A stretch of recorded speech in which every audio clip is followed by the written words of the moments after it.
इस तस्वीर को जरा गौर से देखिए। पूर्व मुख्यमंत्री हेमंत सोरेन नाश्ते की टेबल पर हैं और पत्नी कल्पना सोरेन उनको खाना परोस रही। ये तस्वीर 2019 के विधानसभा चुनाव के समय की है।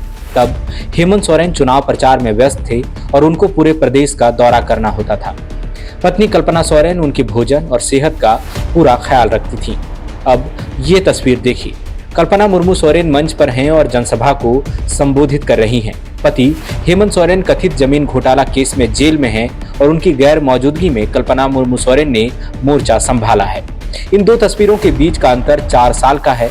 इस दरमियान कितना कुछ बदला है। झारखंड की सियासत में सोरेन परिवार के एक और सदस्य की एंट्री हो गई है। 4 मार्च को गिरिडीह में आयोजित झामुमो के स्थापना दिवस समारोह में पूर्व मुख्यमंत्री हेमंत सोरेन की पत्नी और दिसुम गुरु शिबू सोरेन की बहू ने सक्रिय राजनीति में कदम रखा। रिमझिम बारिश के बीच सियासी तापमान चढ़ा हुआ था और इसी बीच कल्पना मुर्मू सोरेन ने जनसभा में मौजूद समर्थकों को संबोधित किया।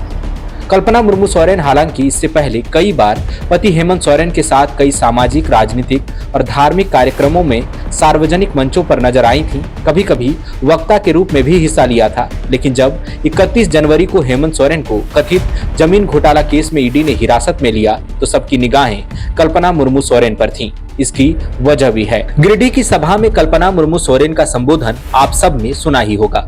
संबोधन में भावुकता भी थी, आक्रामकता भी थी, विपक्ष के लिए आक्रोश और नई जिम्मेदारी को लेकर आत्मविश्वास भी था। कल्पना मुर्मू सोरेन झारखंड के सबसे प्रतिष्ठित और बड़े राजनीतिक परिवार की जिम्मेदार बहू के रूप में खुद को पेश करने में सफल रही। याद कीजिए कि जब उन्होंने कहा कि मेरी सास रूपी सोरेन बहुत बीमार हैं, यह कहते हुए फफक कर रो पड़ी। इस दौरान वहां समर्थकों में जैसा उत्साह और समर्थन दिखा, उससे लगा कि पति का परिवार और उनकी राजनीतिक विरासत दोनों संभालती एक सशक्त महिला के रूप में कल्पना मुर्मू सोरेन ने खुद को स्थापित करने की दिशा में एक कदम आगे बढ़ा दिया है। कल्पना मुर्मू सोरेन के संबोधन में न केवल एक शिक्षित और सशक्त महिला की आवाज दिखी, बल्कि वह मंच पर पति हेमंत सोरेन का प्रतिबिंब दिखा पाने में भी कामयाब रही। याद कीजिए कि जब उन्होंने बीजेपी या प्रधानमंत्री का नाम लिए बगैर एक कुशल राजनेता की तरह सवालिया लहजे में पति पर लगे आरोपों को लेकर आक्रोश दिखाया। बोली, क्या झारखंडियों के लिए कल्याणकारी योजनाओं का संचालन कराना अपराध है? क्या आदिवासियों के लिए सरना धर्म कोड मांगना अपराध है? क्या ओबीसी वर्ग को 27% आरक्षण का बिल लाना अपराध है? या गरीब आदिवासी बेटियों की शिक्षा का इंतजाम करना अपराध है? क्या यह मेरे पति का अपराध है कि उन्होंने कोविड काल में दूसरे प्रदेशों में फंसे झारखंडी श्रमिक भाइयों को घर वापस लाने का इंतजाम किया?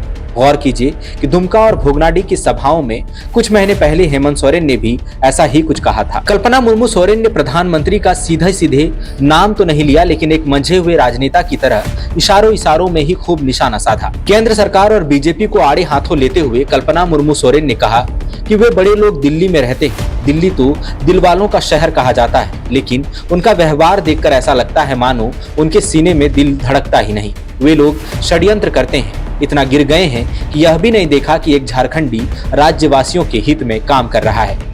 कल्पना मुर्मू सोरेन यहाँ न केवल पति के उत्तराधिकारी के रूप में सामने आई, बल्कि जनता के लिए उनके संदेशवाहक की भूमिका भी निभाई। कहा, मैं अपने बर्थडे पर जेल में उनसे मिलने गई। उन्होंने कंधे में हाथ रखा और कहा, घबराना नहीं, जेल ही गया हूँ, जिंदा तो हूँ। पिछले दिनों धनबाद में प्रधानमंत्री ने जनता से उनकी आवाज जेल तक पहुंचाने की बात कही थी और कल गिरिडीह में कल्पना ने भी जनता से कहा, आप इतनी जोर से जय झारखंड का नारा लगाइए कि आपकी आवाज जेल में बैठे आपके नेता तक पहुंचे। कहा कि मनोबल नहीं गिरने देना है, इसी मनोबल को वोट रूपी आशीर्वाद में बदलकर बरसाना है। गौरतलब है कि झारखंड में जब हेमंत सोरेन जेल गए तो झामुमो के सामने मुश्किलें तो थी।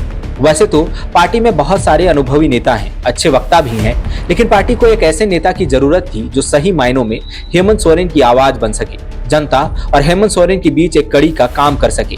दरअसल पिछले 5 साल में हेमंत सोरेन ही झामुमो के सबसे बड़े नेता हैं। पार्टी का हर छोटा बड़ा फैसला वही करते हैं। कार्यकर्ताओं से संवाद और पदाधिकारियों की नियुक्ति से लेकर समर्थकों के मनोबल तक हेमंत ही हेमंत रहे हैं। उनके जेल जाने से एक गैप आ गया था। गिरिडीह में कल्पना मुर्मू सोरेन ने दिखा दिया कि वह इस गैप को भरने को तैयार हैं। समर्थक और कार्यकर्ता अब कल्पना मुर्मू सोरेन में ही हेमंत सोरेन की छवि देखेंगे। कल्पना मुर्मू सोरेन ने गिरिडीह में खुद को केवल हेमंत सोरेन के उत्तराधिकारी के रूप में ही पेश नहीं किया, बल्कि बतौर राजनेता अपनी स्वतंत्र भूमिका का भी परिचय दिया। पिता सेना में थे।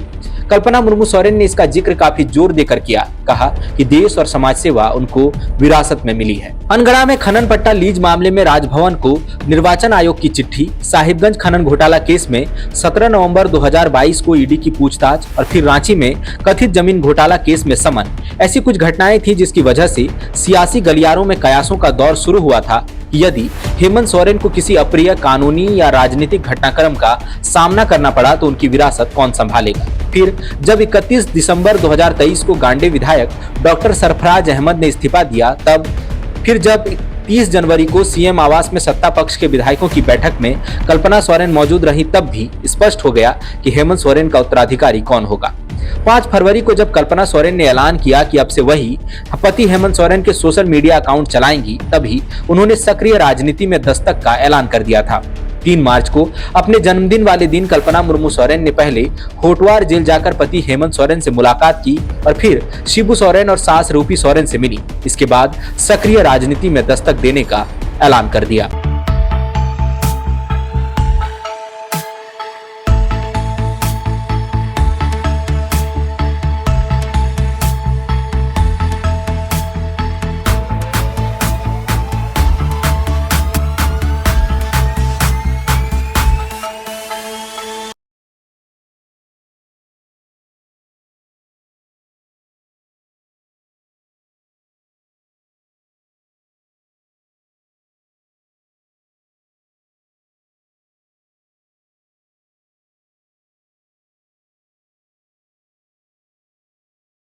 The follow-up.in